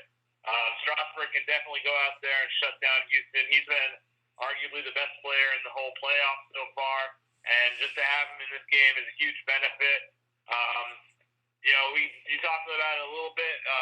Maybe Max Scherzer can gut it out for a Game 7 if there is one, in which case the Nationals would be in pretty good position if they win this game. And Verlander does not have the best track record in the postseason, at least wins and losses wise, and clinching games. I can tell you for a fact he lost Game 5 of the ALCS with a chance to wrap that up against the Yankees.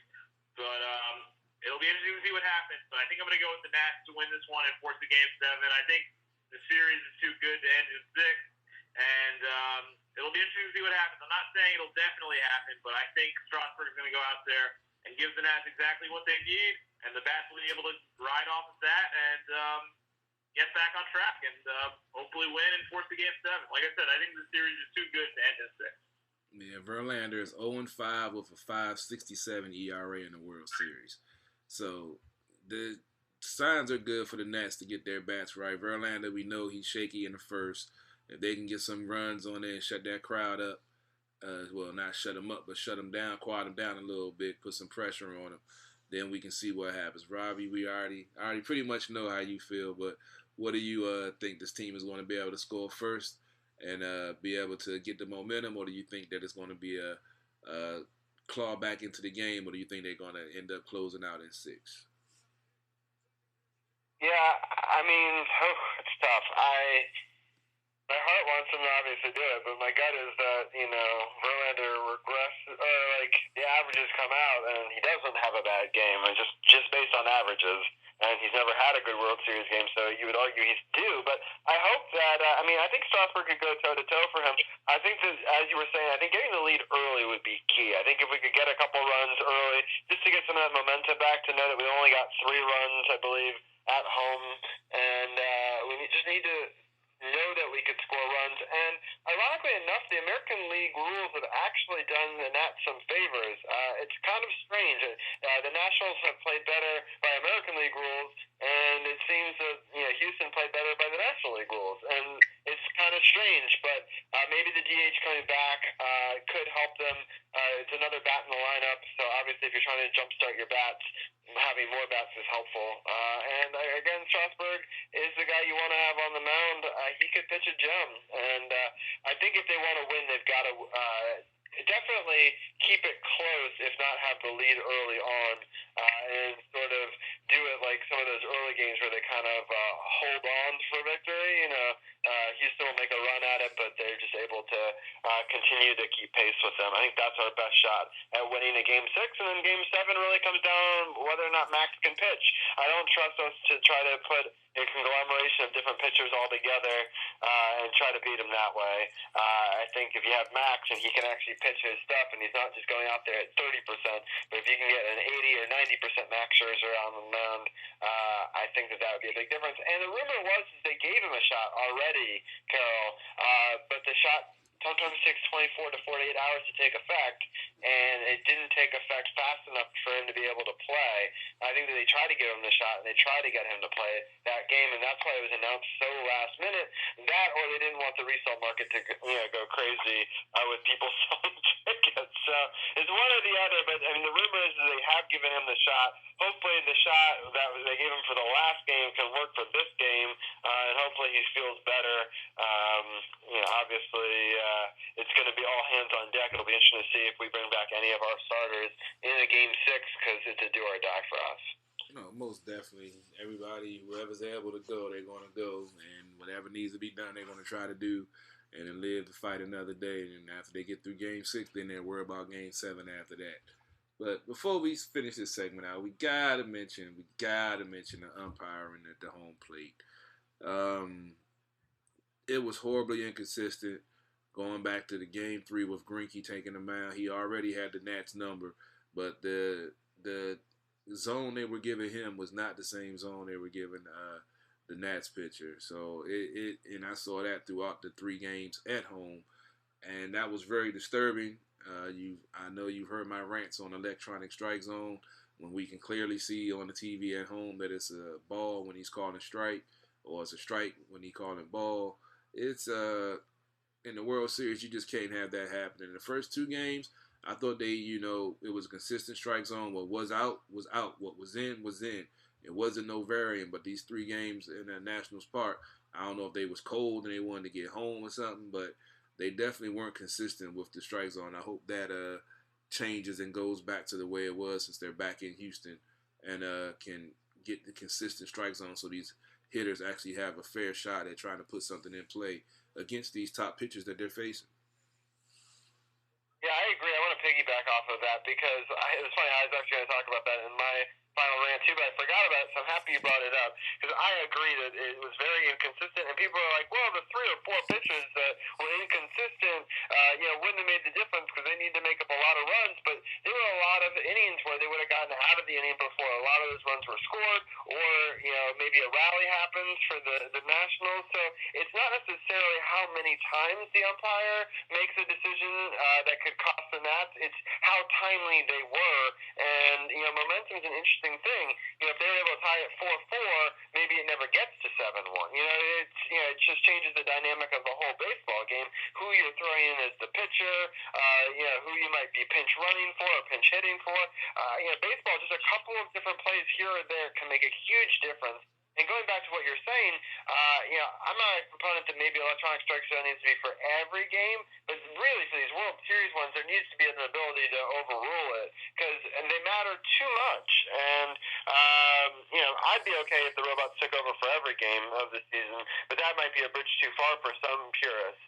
But some of these calls in the World Series, I mean, just like fouls in the NBA Finals, can really make a huge difference in the outcome in some of these games. And the ratings have been very good for the Nationals versus Houston series. So you almost wonder if a couple of these plays go one way or the other and it forces it to go 7 instead of it being done in 4 or 5, MLB makes a lot of money off that. So some of these plays just seem very, very questionable. And I hope that I'm wrong and it's not duplicitous. But Brian, you're obviously not a Nationals fan.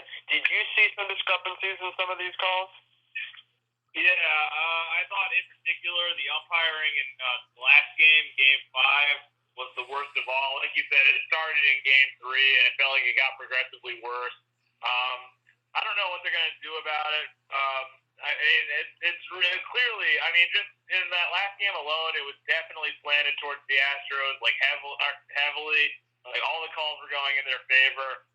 That strike 3 call, the Robles, I think it was. I actually can't believe that call still. That was so high and out of the strike zone. And I don't know what they're going to do about it. I don't know if electronic strike zone is the answer. I know a lot of people want regular umpires to stay in because they like the human element of the game. Well, they got to do something about it. This was definitely the worst year I can remember on record for Major League umpires this season. The calls were terrible all over the place. You had managers getting tossed left and right, arguing balls and strikes, and it sucks. It's not something you want to see as a baseball fan. You want good, consistent umpiring. We are just not getting it right now in Major League Baseball. We're not getting it in your major sports, to be honest. I don't know if they got contracts coming up and trying to force their hand, but it's getting atrocious, and especially with the home plate umpires. I know I've been saying about the electronic strike zone for at least the last as long as we've had this show, probably, because it's mind numbing because they say to keep the human element and all of that stuff, and the purest of the game. But isn't the fact you want to get the game right? You want to make sure that the right people, the right teams are going to the World Series because they deserve it, not because of a bad call or a missed call. And it's just infuriating that we have these on the game. We see the strike zone on the TV, and the commentator and announcer is sitting there and see it's a ball and it's called a strike. Like, oh, the umpire missed that one. Nah, he was wrong. Ain't nothing about missing it, and it's nothing you can do about it. It's kind of like the NFL when they miss a call and they send you a letter on Tuesday. Oh, we missed this call. It would have determined, change the determination of the game. But you don't get a win, you get a damn letter. It's ridiculous. If you can get it right the first time and get it right, I don't care about the purists and the traditions and all of that. You want to get it right. That's the whole key. So it's to me, it's a simple fix. You got the technology to do it. Use it. They use it in tennis. They use it in other sports. Why not? Simple as that. That's just the way I feel. Yeah, I am more and more as years go by agreeing with you. I kind of agreed with you at the beginning when we did start talking about it 4 years ago, but I'm seeing it more and more, especially in these big games. Or you should be able to get a certain number of challenges, right? So like it is in tennis, it's not unlimited. Like there's still an umpire, there's still the human element to it, but in a big key situation, they can go back to it, and you just get a certain number of them. If you get them right, you get to keep the number. If you get them wrong, you lose them, kind of like challenges in the NFL and in tennis. But there should be an ability to at least challenge, let's even say 3 a game, because 3 a game in last night's game could have made the difference. Yeah, but then just like what you got with the NFL right now, they have the instant replay on the pass interference, and they said I don't think any has been overturned of the.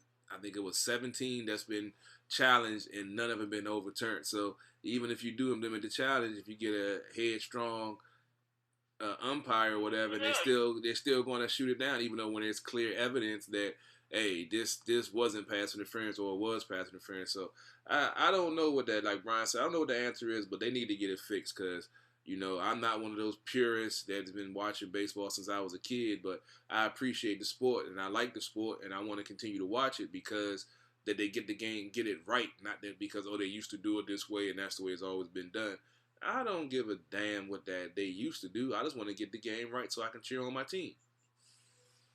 But what I'm saying is more like the tennis one, where the computer overrides the umpire. You know what I'm saying? Yeah, that'd be nice. Electronic strike zone, as we're talking about. Like, for example, on pitch track, they were able to show that it clearly was a strike or clearly was out. And you would challenge it, and you would look at that and say, hey, was it clearly out or not? And yes, there's going to be some that are borderline calls, right on the edges. But the ones that are clear will be clear. I don't know. When there's money involved, see, it's not that much money involved in tennis on the betting side. When you get to the NFL, NBA, and stuff like that, there's a lot of money. And, I don't know. I mean, I would love to see it. I don't think it's ever going to be a reality because of the money that's involved, that's going on with the gambling industry. So if they can actually get stuff right and how much money would be lost or won on those calls, I don't know if they will ever do it. I would love for them to do it, but all we can do is wait and see and hear whatever other excuses that they make. Ryan, would you prefer electronic strike zone all the time, the ability to challenge, or keeping it the same? I honestly would keep it the same. I think that's honestly a little too complicated. It's like I get what you're saying with tennis, but I just feel like I know baseball's already adopted the challenging. But I just feel like balls and strikes isn't really something you can challenge like that. So, I mean, I'm open to the idea of an electronic strike zone, but I think the idea of challenging balls and strikes is where you kind of lose me a little bit, just because we just haven't had that in Major League Baseball. And I just think it would just be too different, I think, and I don't think baseball people would go for it. I just think it's less different than completely getting rid of the umpire in lieu of a machine. You know what I mean?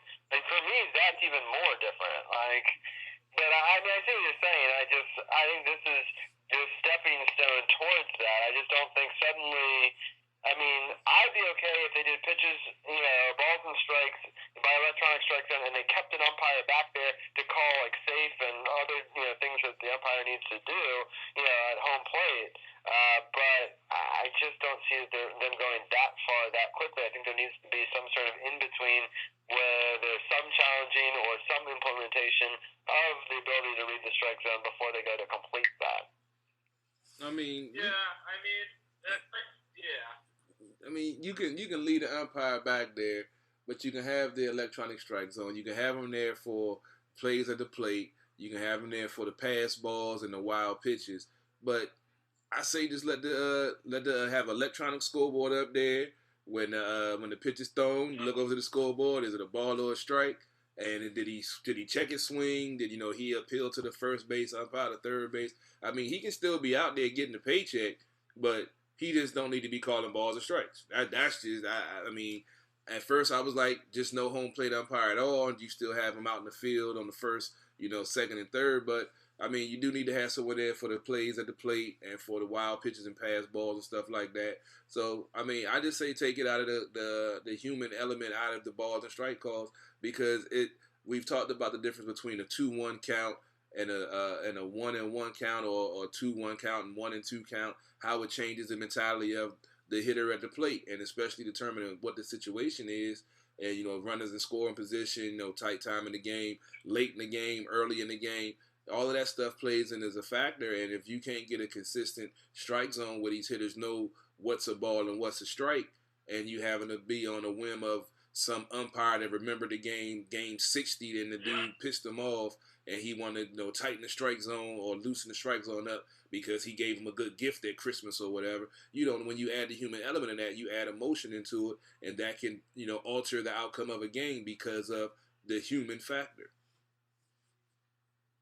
Yeah, I mean, something's got to change. I don't know if it will because I just think that all these ideas.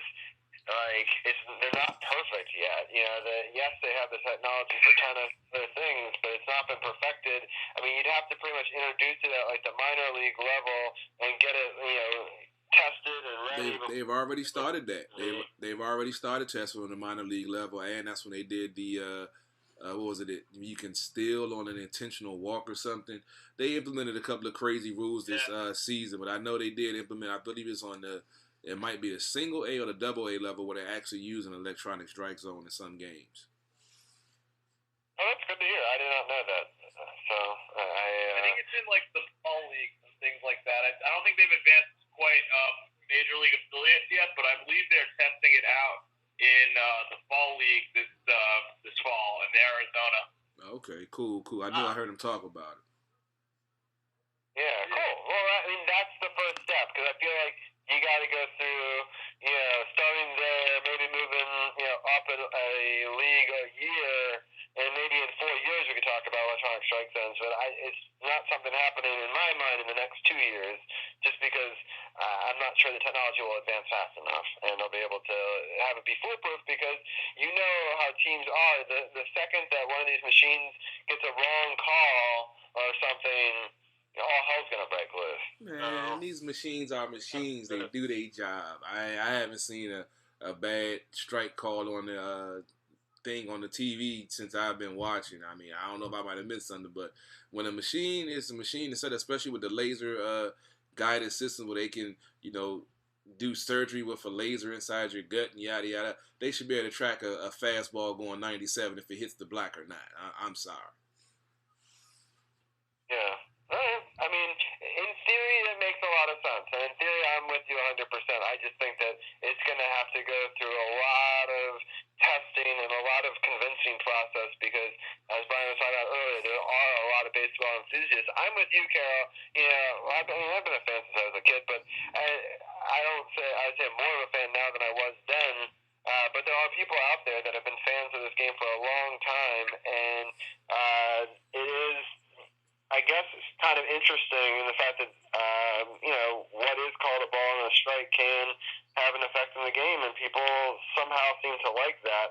But I think as we get more and more mistakes called in big games, I think people will start to turn and start to see the light, as they say, and start to maybe go for this electronic strike zone. But I think that we've broke that down enough. Is there any other things that we want to talk about before we head off tonight? Nah, we pretty much covered the World Series. Next week we should be coming to you with a celebratory episode of Sports on the Hill podcast with the World Series results. But appreciate y'all checking us out. Always tuning in. Brian, appreciate you taking the time to talk. This one of the longest and best net sessions we had.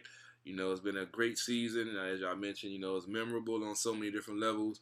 They've broken so many records and done so many good things, and it was good to be a part of it.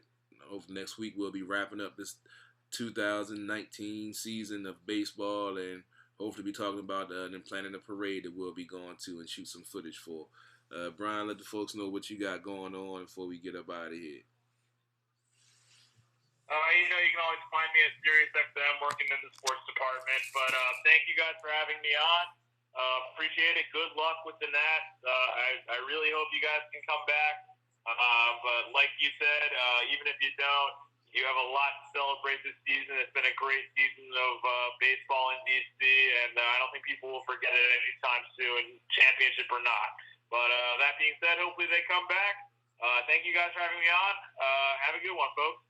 Real quickly, Brian, give a shout out to your Twitter, because I know if there's any Yankees fans listening, they'd love that. Oh, yeah. So follow me on Twitter at BBRI1991, BBRI1991. I tweet pretty much nonstop about the Yankees, about sports in general, but mostly the Yankees.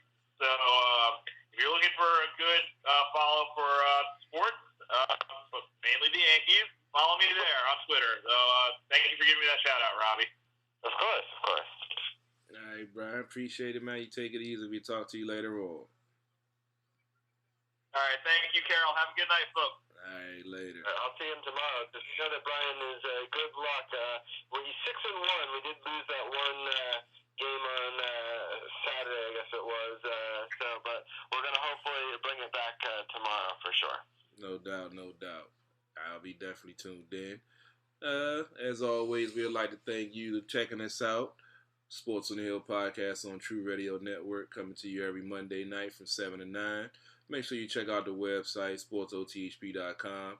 Make sure you come check us out at Martini's on Sunday for the pregame and postgame show. Good food, cold beer, nice cheap drinks. They get you feeling nice during the game, especially a Redskins game, because you need to be inebriated as much as possible to deal with some of the stuff that the Redskins put out there. But as always, I'm good. I was go ahead. at those wings during your music break earlier, and I have to say, even though I just finished dinner, I got hungry all over again just thinking about those wings. So I highly recommend them. Yeah, I didn't make it down to this Sunday, so I'm going to have to give me a double order of wings next week, so to make up for not being there last week. But as always, appreciate y'all checking us out. We'll be back next week, as always, and you probably see a Facebook Live or something coming through this week, because you never know what we might be doing. We always doing something over here, Sports on the Hill podcast on TRU Radio Network. So y'all make sure y'all stay tuned. Appreciate it. Y'all have a good night.